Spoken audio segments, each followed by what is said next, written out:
Ndaguhaye kaze muri iki gitondo nk'uko mubyumva ni Pasiteri Nzakundimana Jean Baptiste, nguhaye kaze kuri Urakenewe TV, umwanya tugiye gufataho gusenga. Ni umwanya mwiza muri iki gitondo tugiye guhamagara Imana, twinginga Imana itubere igisubizo. Ijambo ry'Imana riravuga muri Zaburi ya 30 umurongo wa 6, haravuze ngo kuko uburakari bwe ari ubw'akanya gato, ariko urukundo rwe ruzana ubugingo. Ahari ukurira kwararira umuntu nijoro, ariko mu gitondo impundu zikavuga. Ntabwo nzi ijoro urimwo, ariko ijoro ryawe rigiye kubamo igitondo. Kuko ijoro ushobora kuriraramurira, mu gitondo impundu zikavuga. Reka dufatanye twinjire mu gusenga. Iki gitondo cya none kikubera igitondo kidasanzwe. Kiba igitondo cy'impundu ku buzima bwawe. Kiba igitondo cyo kuvuza impundu mu mibereho yawe. Kiba igitondo cyo kuvuza impundu mu muryango wawe. Mana Data wa twese uri mu ijuru, Imana y'imbaraga nyinshi, Imana ishobora byose, se w'umwami wacu Yesu Kristo, turagushimiye kuko utugiriye neza, uduhaye iki gitondo, weyuye umwijima, utamikisha umuseke, izina ryawe nirihimbaze. Uyu mutwenzi uduhaye ni wo kunezererwamo. Twamenye neza yuko ijambo ryawe ryatubwiye ngo ukurira kwararira umuntu nijoro, ariko mu gitondo impundu zikavuga. Reka iki gitondo uduhaye kibi cyo kuvuza impundu, mu izina rikomeye rya Kristo Yesu. Turagushimiye ko watuzigamye, turagushimiye ko wabanye natwe, watubereye Imana, watubereye umutabazi. Izina ryawe nirihabwe icyubahiro. Nyemerera iki gitondo cya none urema amateka akomeye ku buzima bwacu.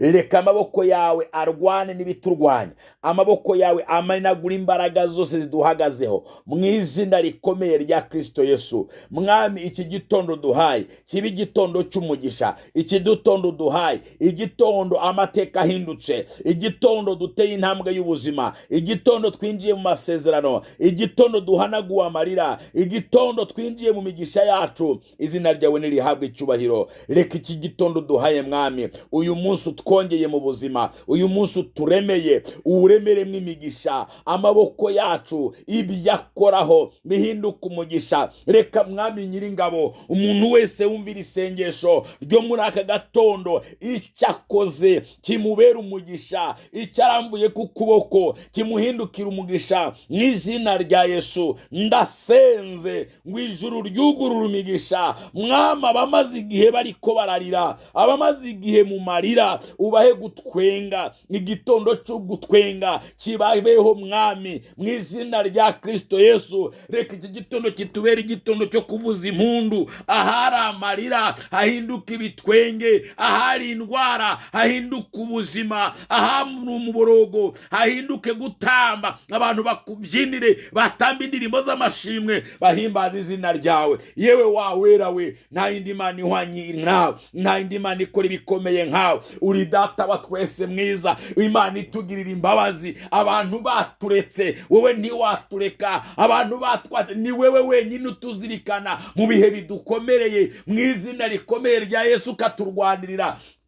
Ndagushimiye Mwami w'ijuru n'isi kutajya uhema kubana natwe. Mwami, wabikoze kandi wagiye ubikora kenshi, wagiye utugaragariza urukundo, wagiye utugaragariza imbabazi zawe, ugenda utugaragariza ubuntu udufitiye. Mwami, abantu baratwibagirwa cyangwa se abantu bakadutekereza ukundi bivanye n'ibihe turiko turanyuramo, ariko Mwami ni wowe utuzirikana, ukatubikira ibanga wabitse ku mutima wawe kugeza ubwo urishikanye. Mwami, ukarishitsa abantu bakaribona, ibyo bigahituma izina ryawe rihabwa icyubahiro. Nuko rero Mwami, muri iki gitondo niwongere wiyerekane nk'uko wagiye ubikora kuva kera. Wagiye ugaragaza kwera kwawe, wagiye ugaragaza imbaraga zawe. Niwongere ugaragare ku buzima bw'aba bene Data, niwongere ugaragare ku buzima bw'uyu mwene Data, mu izina rya Yesu Kristo.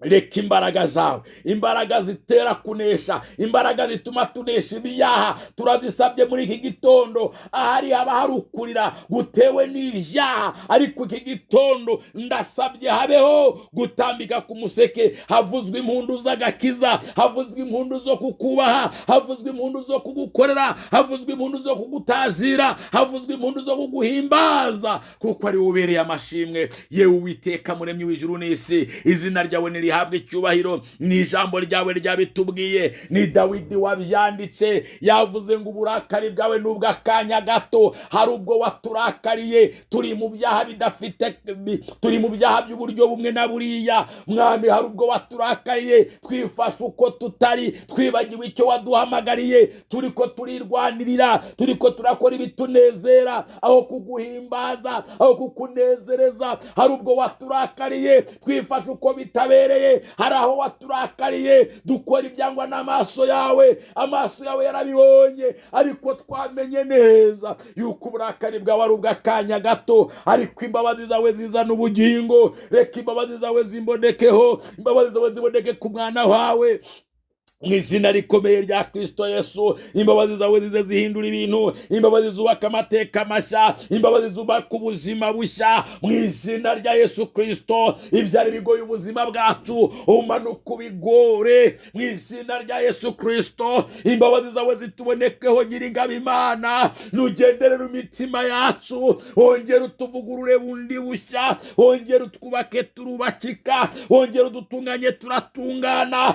Iki gitondo turemeye kibi cy'amashimwe nyine ngabo, kibi cy'amashimwe nyine ibihe, kibi cy'amashimwe Uwera wa Isiraheli. Habe mu guhimbaza izina ryawe, turoranirwe mu byo dukora, tubona umugisha wawe Mwami. Reka imigambi yawe yisohoze, utwigishe kugororoka uyu munsi, tugende nk'uko bikwiriye ubwami bwawe, tugende nk'uko bikwiriye abakwizigiye mu izina rya Yesu Kristo, kuko twamenye ko hejuru y'imbabazi nta rundi rubanza ruriyo. Reka imbabazi zawe zituboneke ko Mwami tukongere gucirwa urubanza. Muririmbyi wabiririmba neza aravuga ngo Uwiteka umucamanza ambonye kwa maraso, ntabwo ancira urubanza rubi, ariko anyita ukiranutse. Reka muri gitondo cya none twitwa abakiranutsi kubw'izina ryawe. Reka urema amateka adasanzwe, uduhindure bazima, utwubake bundi bushya, uturemere ubuzima bushya, tubonera amahoro muri wowe, tubonera umugisha muri wowe. Ikiganza cyawe kibane natwe, rema amateka adasanzwe mu izina rikomeye rya Kristo Yesu. Uyu muntu yararushye, yararuhirwe Nyiringabo Imana, ariko kuko twamenye yuko ukurira kwararira umuntu nijoro, yabaye mu ijoro ry'agahinda, yabaye mu ijoro ry'imibabaro, yabaye mu ijoro ry'uburibwe, yabaye mu ijoro ryo kwankwa, yabaye mu ijoro ryo gusuzugurwa, yabaye mu ijoro ryo gucengerwa, yabaye mu ijoro ryo kuvumwa, yabaye mu ijoro ryo gutabwa, yabaye mu ijoro ryo kubura byose, yabaye mu ijoro ry'umubabaro. Ariko twumvise ko mu gatondo impundu zishobora kuvuga. Reka nawavuze impundu Papa, reka avuze impundu Jehova, reka avuze impundu Nyenibihe, reka avuze impundu Nyiringabo.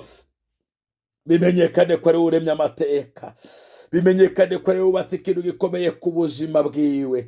Reka abone ihumure, nawe arakeneye kunezerwa, nawe arakenewe ngo agubwe neza, nawe arakenewe ngo ahimbare izina ryawe, nawe arakenewe ngo abe kunezerwa, nawe arakenewe ngo abone ibyiza, nawe arakenewe ngo agubwe neza, nawe arakenewe ngo atere imbere, nawe arakenewe ngo ahabwe umugisha.